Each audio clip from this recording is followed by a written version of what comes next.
As per economists जो भी हमारी इकोनॉमिक प्रॉब्लम्स हैं उन सारी की सारी इकोनॉमिक प्रॉब्लम्स की जो मेन रूट है, जो मेन जड़ है, वो क्या है कि wants are unlimited but means to achieve those wants are limited. इच्छाएं तो हमारी बहुत ज़्यादा हैं बट उन इच्छाओं को पूरा करने के लिए जो हमारे पास मीन्स अवेलेबल हैं वो हमारे पास लिमिटेड होते हैं।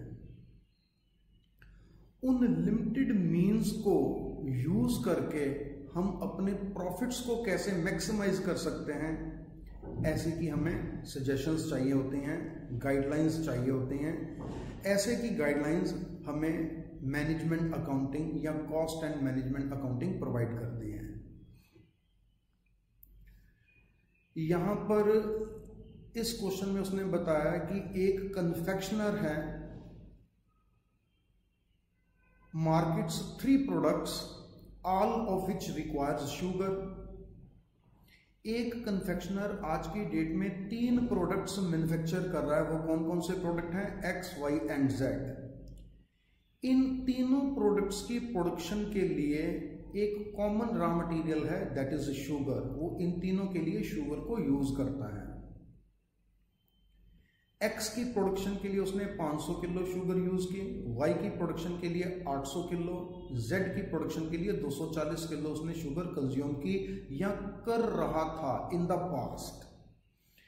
इस तरह से वो 1540 किलो 1540 किलो शुगर यूज कर रहा था पर मंथ और अपने प्रॉफिट्स कमा रहा था।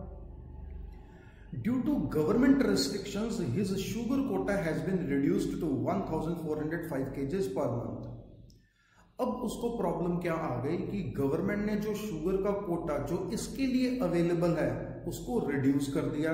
कितने से? 135 kg से रिड्यूस कर दिया। अब फ्यूचर में उसको 1540 की जगह सिर्फ 1405 किलो शुगर मिलेगी। अब वांट्स तो उसकी जो है वो काफी ज्यादा है बट उनके लिए जो मीन्स हो गए वो उसके पास लिमिटेड हो गए। इन लिमिटेड मीन्स को यूज करते हुए वो अपने प्रॉफिट को कैसे मैक्सिमाइज करेगा, ये उसने सजेशन आपसे मांगी। वो कहता suggest a suitable sales mix which would give the company the maximum profit under the given circumstances. ये जो नए सर्कमस्टांसेस हैं, इन नए सर्कमस्टांसेस में उसको कैसे प्लानिंग करनी चाहिए ताकि वो अपने प्रॉफिट्स को मैक्सिमाइज कर सके। Sugar requirement was 1540 kgs, but in future availability of sugar will be only 1405 kgs, but now availability 1405 kgs, it means उसको फ्यूचर में 135 kgs शुगर कम मिलेगी।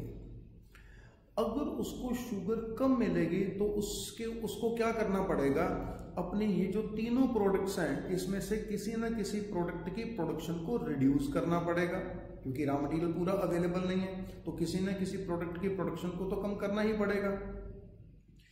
किस प्रोडक्ट की प्रोडक्शन को वो कम करे? नेचुरली जो प्रोडक्ट लीस्ट कंट्रीब्यूटिंग प्रोडक्ट है, जो प्रोडक्ट कम प्रॉफिट दे रहा है उसकी प्रोडक्शन को लिमिट कर दो और जो प्रोडक्ट्स ज्यादा प्रॉफिट दे रहे हैं उनको जितनी शुगर की रिक्वायरमेंट है उतनी की उतनी शुगर सप्लाई करते रहो।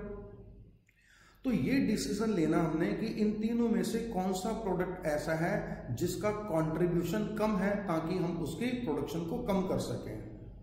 उसके लिए हम क्या करेंगे, कंट्रीब्यूशंस कैलकुलेट करेंगे।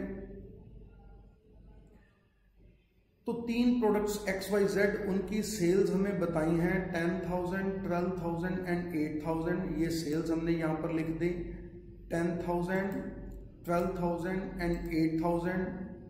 इन सेल्स के लिए जो हमें प्रोडक्शन करनी पड़ेगी उसके ऊपर जो हमारी वेरिएबल कॉस्ट्स आएंगी वो भी क्वेश्चन में दी हुई हैं। लेस कॉस्ट ऑफ सेल्स कर देंगे इसमें से। These are 6,000, 8,000 and 5,000। तो 6,000, 8,000 and 5,000 these are variable cost. Sales में से वेरिएबल कॉस्ट माइनस करेंगे तो हमारे पास आ जाएगा कंट्रीब्यूशन कि कौन सा प्रोडक्ट कितना कंट्रीब्यूशन दे रहा है। X से हमें 4000 का कंट्रीब्यूशन मिला, Y से भी 4000 का कंट्रीब्यूशन मिला और Z से हमें 3000 का कंट्रीब्यूशन मिला। अभी तक जो हमने देखा उससे हमें यह पता चल रहा है कि Z जो उसका प्रोडक्ट है that is least contributing product, ये वो प्रोडक्ट है जो सबसे कम प्रॉफिट कंपैरेटिव सेंस में दे रहा है। तो Z के प्रॉफिट्स कम है, तो क्या हमें Z की प्रोडक्शन को लिमिटेड कर देना चाहिए अपने प्रॉफिट्स को मैक्सिमाइज करने के लिए? अगर हम Z की प्रोडक्शन को रिड्यूस करते हैं तो अभी हम थोड़ा जल्दी में हैं, इसका मतलब हमारा डिसीजन अभी ठीक नहीं है, हमें कुछ और फैक्टर्स भी कंसिडर करने चाहिए।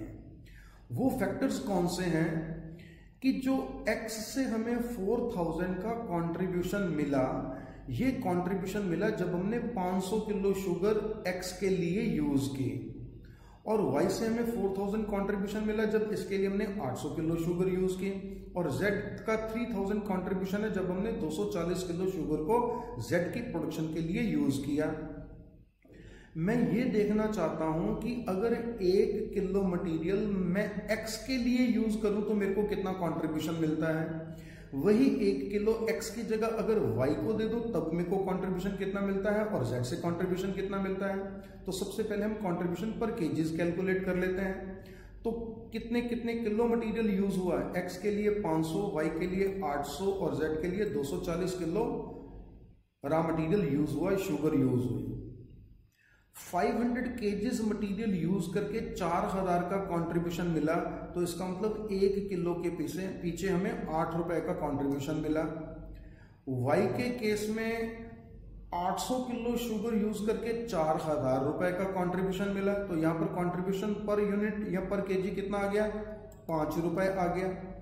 Z के केस में कंट्रीब्यूशन है 3000 जब हमने 240 किलो शुगर को यूज किया, तो 1 किलो शुगर के पीछे हमें कितना कंट्रीब्यूशन मिल रहा है, दैट इज 12.5, राइट। तो पहले तो हम ये सोच रहे थे कि Z जो है वो लीस्ट कंट्रीब्यूटिंग प्रोडक्ट है, बट जब हमने पर केजी के बेसिस पर इवैल्यूएशन की तो हमें क्या पता चला कि Z ही ऐसा प्रोडक्ट है जो हाईएस्ट कंट्रीब्यूशन दे रहा है, उसके बाद X है और Y is the least contributing product. सबसे कम कंट्रीब्यूशन हमें किससे मिल रहा है, Y से मिल रहा है, तो Y is the least contributing product. अगर रॉ मटेरियल की अवेलेबिलिटी अब हमारे पास कम है तो हमें क्या करना चाहिए, Y की प्रोडक्शन को रिड्यूस करना चाहिए, ना कि Z की प्रोडक्शन को रिड्यूस करना चाहिए। तो अगर हम रैंकिंग करेंगे कि हमने फर्स्ट प्रेफरेंस किसको देनी है, हम फर्स्ट प्रेफरेंस देंगे Z को, मींस इसको जितना रॉ मटेरियल चाहिए वो इसको पूरे का पूरा दे देंगे। सेकंड प्रेफरेंस हम किसको देंगे, X को देंगे, और उसके बाद जो हमारे पास रॉ मटेरियल बच जाएगा वो हम Y के लिए यूज करेंगे, तो थर्ड नंबर पर हम Y को मैन्युफैक्चर करेंगे। तो अभी तक जो हमने कैलकुलेशन देखी उसमें से हमारे सामने कंक्लूजन जो आया वो ये है कि जब हमने एक से ज्यादा प्रोडक्ट्स में से ये डिसाइड करना है कि किसकी प्रोडक्शन को कम किया जाए या किसकी प्रोडक्शन को इंक्रीज किया जाए, वो डिसीजन हमें टोटल कंट्रीब्यूशन के बेसिस पर नहीं लेना चाहिए। टोटल कंट्रीब्यूशन के बेस पर लिया गया डिसीजन मिसलीडिंग डिसीजन हो सकता है। अगर हमारे पास कुछ ऐसे रिसोर्सेज हैं जो हमारी प्रोडक्शन के ऊपर लिमिट पुट कर रहे हैं, उनको हम बोलते हैं लिमिटिंग फैक्टर्स और की फैक्टर्स। ऐसी सिचुएशन में जो डिसीजन क्राइटेरिया होगा that will not be contribution in a totality, it will be contribution पर की factor. As the raw material is in short supply, it is the limiting factor. Limiting factor means this is the factor which is putting limit upon our production. So the decision criteria will be contribution per kg. तो हमें पर kg contribution के base पर decision लेना चाहिए। The product with greatest contribution per kg will be preferred. जिस product का पर kg contribution ज्यादा होगा उसको हम प्रेफर करेंगे।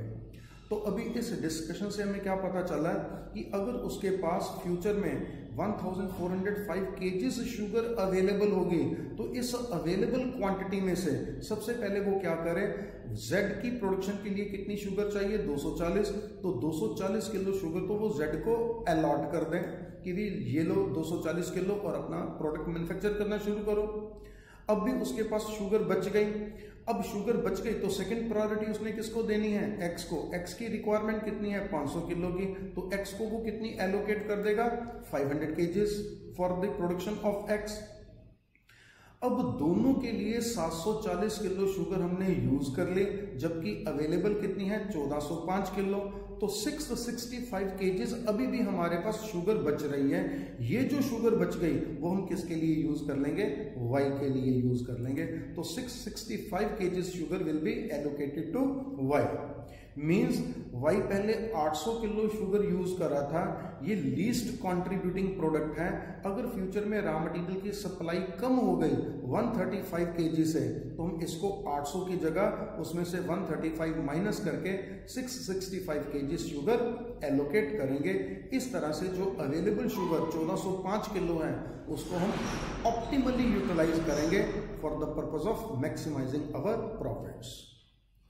तो कंक्लूजन इज दैट जब भी हमने कोई अपना प्रोडक्ट मिक्स इवेल्युएट करना या ये डिसीजन लेना कि विच प्रोडक्ट इज प्रॉफिटेबल और which product is more profitable और विच इज लीस्ट प्रॉफिटेबल, ये डिसीजन हमें कंट्रीब्यूशन की जगह, टोटल कंट्रीब्यूशन की जगह कंट्रीब्यूशन पर की फैक्टर के बेसिस पर लेना चाहिए।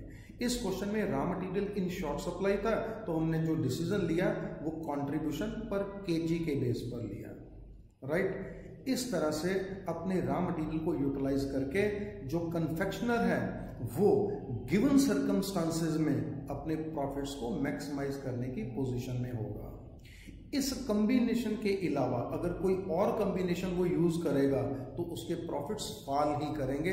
सिर्फ यही एक ऐसा सुटेबल प्रोडक्ट मिक्स है जिससे वो अपने प्रॉफिट्स को मैक्सिमाइज कर सकता है, राइट।